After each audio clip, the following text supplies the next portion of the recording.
All right, we got some visuals for you on the YouTube today, so for Geek News. First of all, we're going to start with, from time to time, going back as far as 1976, Okay. with the arrival of Superman versus the Amazing Spider-Man. The big two comic brands, DC and Marvel, have been known to occasionally get together, do a little team-up. They did, in 2003, the Justice League of America and the Avengers did a comic book arc. You know, there's been a couple of them. Well, they just announced one that is coming in September. We have the cover here, one of the covers right here, actually. It is Batman and Deadpool. Oh, okay. Those are two very deeply disturbed superheroes. Yeah, each for their own different reasons. It's the Batman Deadpool team up. And here's the thing, is that usually there's just one issue put out. Mm-hmm. And it's written by, one person and inked by one person. Okay. Marvel has decided to do their own, and DC is going to do their own. It helps the sales, Okay. But will they be the same story? I don't know if they will be. Because on the Marvel side, you got Zeb Wells, who's been working on Spider-Man recently, and he also helped with the Deadpool and Wolverine script. He pens, now theirs is called Deadpool Batman. And they got Greg Capullo doing the art for that. DC, however, has brought in Grant Morrison, whose comics, including All-Star Superman and Batman and Son, now serve as inspiration for the James Gunn movies. Okay. They bring in artist Dan Mora, and theirs is Batman Deadpool.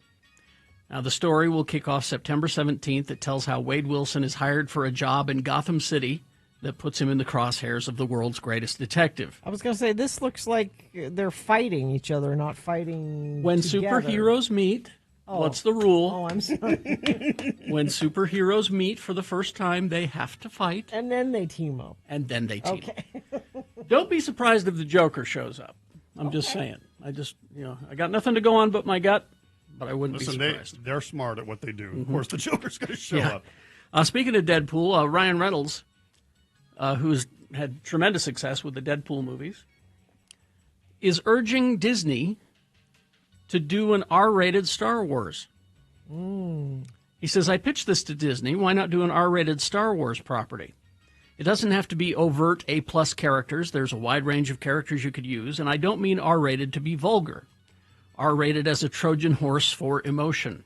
I always wondered why studios don't just want to gamble on something like that. I'm not saying I want to be in it. I'd want to produce or write or be a part of behind the scenes. But, after Andor, believe me. Isn't Andor adult? You could say it's PG-13. Okay. Absolutely. Look, leaning R. Let's back up to the Batman Deadpool comic book. Yes. Movie will happen. Like, that sounds like a pile of money. You don't think they'd make a movie? No, it would make a pile of money. You're right. Is it too difficult for those two studios? It's getting Warner Brothers and Disney's to sit in a room together longer than 10 minutes without stomping out. That'd be. Speaking of Disney and their character, the Vision. You remember Vision, don't you? Yeah, Paul Bettany. He's getting his own TV series, The Vision, called Vision Quest. And they have cast a character. Bring up that picture of Jocasta. This is a character from that's Green Lantern. We're going to get to him. Jocasta is a robot that Ultron built. Okay. To be his bride. Like a Frankenstein? Yeah, who eventually sides with the Avengers. And so they have cast Tania Miller from The Fall of the House of Usher in the Vision series to play this character, Jocasta. Okay. Who is a robot lady. Okay. So maybe Vision will find love. Oh. He had Wanda. He had Wanda, but she's dead, right? But is anyone really dead? All right. Okay. Let's get to the Alex Ross picture. There we go. This is an artist, comic book artist, Alex Ross, who's very well known, renowned, and the reason that he is special and different is that he draws the comic book characters to look like real people. So you can see wrinkles in Spider-Man's suit, things like that.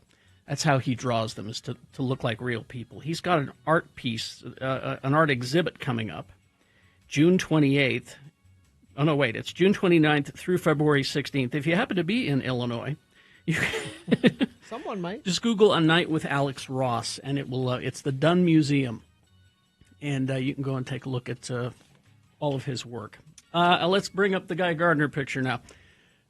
Appearing as a guest on a podcast, Nathan Fillion revealed his portrayal of Guy Gardner. That's not Nathan Fillion, That's is it? Nathan Fillion. Now, Guy Gardner is one of the Green Lantern Corps, Todd. There are many Green Lanterns. And the thing about Guy Gardner is he's a jerk. And you can always spot him because of his bad haircut. I was going to say, Todd, you'll appreciate this. He's got that Al Davis haircut. Yeah. And so they ask him, he says, where did you draw upon your characterization of Guy Gardner? And he says, well, of course, the comic books, but I took most of my inspiration from the oldest cast member of the Golden Girls.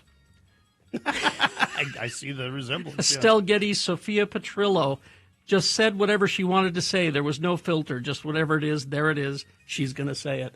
So that's what you can expect. I think of Nathan Fillion as being a good-looking person, and that's not a good-looking person. And finally this. He's been re-Ken-orated.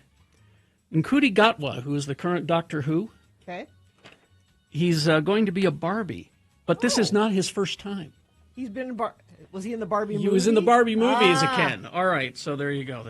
You saw my joke coming. Sorry. But he and his companion are going to be Barbies, and there's a picture of him right there. Ruby Sunday is his companion. She's the first Doctor Who companion who will be a Barbie. There have been other Barbies that have been Doctor Who Barbies, but they're available now through Mattel Creations. So there you go, a little bit of geek news. Didn't have much, so I thought the pictures might help. I liked it. No.